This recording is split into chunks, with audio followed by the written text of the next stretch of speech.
صاحب کے اوپر کہ انہوں نے کشمیر کا سودا کر دیا. جی اب وزیر خارجہ آپ کے ہیں, کشمیری اس حال میں ہیں, اب تک کوئی تبدیلی نہیں آئی. مودی نہ کشمیر پہ بات کرنے کو تیار ہے اور نہ ہی کشمیریوں کو آزادی دینے کے لیے جو ہے وہ تیار ہے. تو کیا فریم ورک ہے آپ کے پاس, کس طرح کشمیریوں کو مظالم سے نجات دلائیں گے؟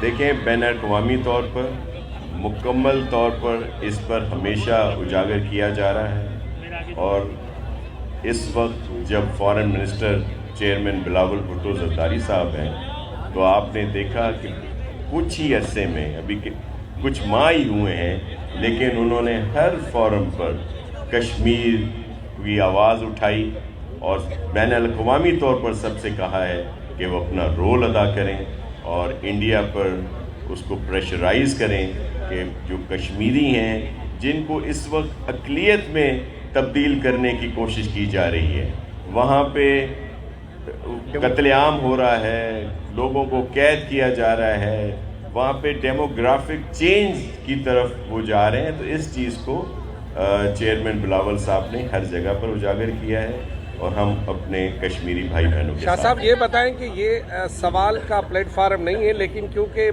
کشمیری بے گناہ شہید ہو رہے ہیں, اور کل ایک رہنما نے 9 بجے اچانک پریس کانفرنس کر کے پاکستانیوں کے متوقع شہید ہونے کے بارے میں انہوں نے کہا کہ ایک ریلی نکالے گی جس میں بے گناہ پاکستانی مارے جائیں گے. یعنی ریلی سے پہلے ہی کسی کو یہ پتا ہے کہ کوئی قتل عام کا پلان بنائے, ایک بھی کشمیری یا ایک بھی پاکستانی کی جان جائے تو ایز اے فرض شناس پاکستانی کی حیثیت میں آپ کا فرض بنتا ہے کہ ان کی جان اور مال کی حفاظت کریں. تو یہ جو کل انکشاف ہوا ہے کہ بے گناہ پاکستانیوں کی لاشیں گریں گی, اس پر آپ کیا کہیں گے؟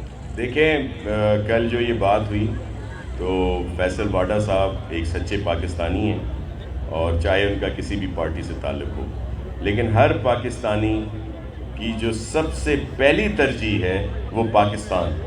اور جب کوئی یہ دیکھتا ہے کہ پاکستان کو کوئی نقصان پہنچانے کی کوشش کی جا رہی ہے, لوگ یہاں پہ اقتدار کے لیے اندھے ہوئے ہوں اور وہ حصول اقتدار کے لیے ہر حد تک جانے کی کوشش کر رہے ہیں. اور یہ دیکھیں کتنا بڑا ایک منصوبہ ہے جس کا انکشاف کل ہوا, کہ یہ جتنے بھی جو بڑی ریلیوں کے دعوے کیے جا رہے ہیں, کوئی دھرنا, کوئی حملہ اسلام آباد پر, تو اس کے پیچھے عزائم کیا ہیں. اور میں شہید جو ہمارے ارشد شریف صاحب جو ہیں, اور ان کی بھی بہت ساری چیزیں آئیں گی, اور خون ناحق جو ہے وہ کبھی نہیں چھپے گا.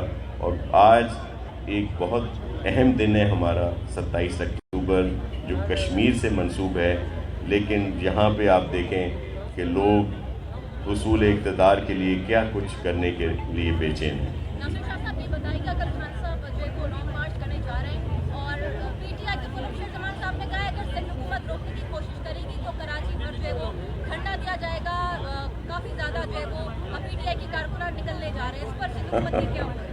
دیکھیں, یہ صرف بیان بازی کے شعر ہیں اور یہی صرف باتیں کرتے ہیں. آپ نے دیکھا جب ہوا تھا خان صاحب کو نااہل کیا گیا قانونی آئینی طور پر, تو جہاں پہ جو احتجاج ہوا وہ آپ نے دیکھ لیا کہ کیا تھا. کہیں پہ 200, کہیں 50, کہیں کچھ لوگ تھے. جو یہاں سے جانا چاہتا ہے پرامن طریقے سے, کسی کو نہیں روکا جائے گا, لیکن قانون کسی کو ہاتھ میں نہیں لینے دیا جائے گا کہ وہ دھرنے دے, روڈ بلاک کرے تاکہ ایمبولینسز کو تکلیف ہو, بزرگوں کو, خواتینوں اور بچوں کو تکلیف ہو. ایسا نہیں ہونے دیں گے. اور یہ دیکھیں, ابھی سے ہی انہوں نے جانا نہیں ہے, تو یہ ابھی سے یہ ڈرامے کر رہے ہیں کہ ہم لوگوں کو جو ہے وہ گرفتار کر لیا. شاہ صاحب, لانگ مارچ کے حوالے سے شیخ رشید نے بھی کہا ہے کہ میری طبیعت شاید مجھے جانے کی اجازت نہیں دے رہی. فیصل واڈا بھی الگ ہو گئے, تو کیا سمجھتے ہیں لوگ چھوڑتے جا رہے ہیں عمران خان کو؟ دیکھیں, ابھی کل اور اس سے کچھ دن پہلے یہ سارے جو عزائم ہیں سامنے آ رہے ہیں. جو بھی محب وطن ہے, میں ان سے آپ کے توسط سے اپیل کروں گا کہ وہ اس گھنونی سازش کا حصہ نہ بنیں. دیکھیں, یہ جہاد کی بات کرتے ہیں, ان کا جہاد حصول اقتدار, یہ بہت بڑی بڑی باتیں کرتے ہیں, لیکن اصل آپ نے دیکھا کہ اقتدار کھونے کے بعد, اور یہ پہلا وزیر اعظم ہے اور پہلی حکومت تھی پی ٹی آئی کی جس کو آئینی طور پر ہٹایا گیا، ووٹ آف نو کانفیڈنس. اب یہ اداروں کو پریشرائز کرتے ہیں، عدالتوں کو پریشرائز کرتے ہیں، جو سیاسی لیڈرشپ ہے اس کو پریشرائز کرنے کی کوشش کی جاتی ہے. فرق بالکل واضح ہے. آپ دیکھیں اداروں کو کس وجہ سے پریشرائز کیا جا رہا ہے. ہمیشہ جتنے بھی سیاسی لوگ ہیں ان کی یہی خواہش رہی ہے کہ آئین پر عمل کیا جائے، اور جن جن اداروں کا جو کام ہے وہ اپنا کام کرتے رہیں. یہ پی ٹی آئی واحد پارٹی ہے جو ان اداروں کو کہہ رہی ہے کہ آپ آئین سے بڑھ کر کام کریں، اور جس طرح ہم کہہ رہے ہیں آپ ویسے کریں، اور آپ آ کے مداخلت کریں. تو آپ دیکھ لیں کہ وہ اگر ادارے کے کسی سربراہ سے نالاں ہیں یا اداروں سے، تو وہ اس وجہ سے کہ انہوں نے آ کر غیر آئینی طور پر ان کی مدد کیوں نہیں کی.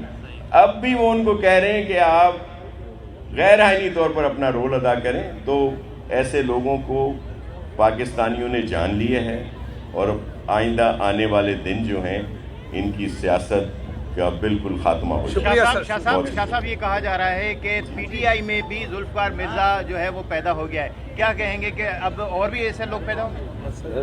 دیکھیں، بہت سارے لوگ جو ہیں وہ جب حقیقتوں سے واقف ہوں گے، پی ٹی آئی کے جو عزائم ہیں، تو بہت سارے ان سے علیحدہ ہوں گے. جس طرح بھی کہا گیا کہ شیخ رشید صاحب کی طبیعت بھی ان کو اجازت نہیں دے رہی، تو میں بھی خان صاحب کی اپنی طبیعت بھی ان کو یہ اجازت نہ دے. Thank you sir.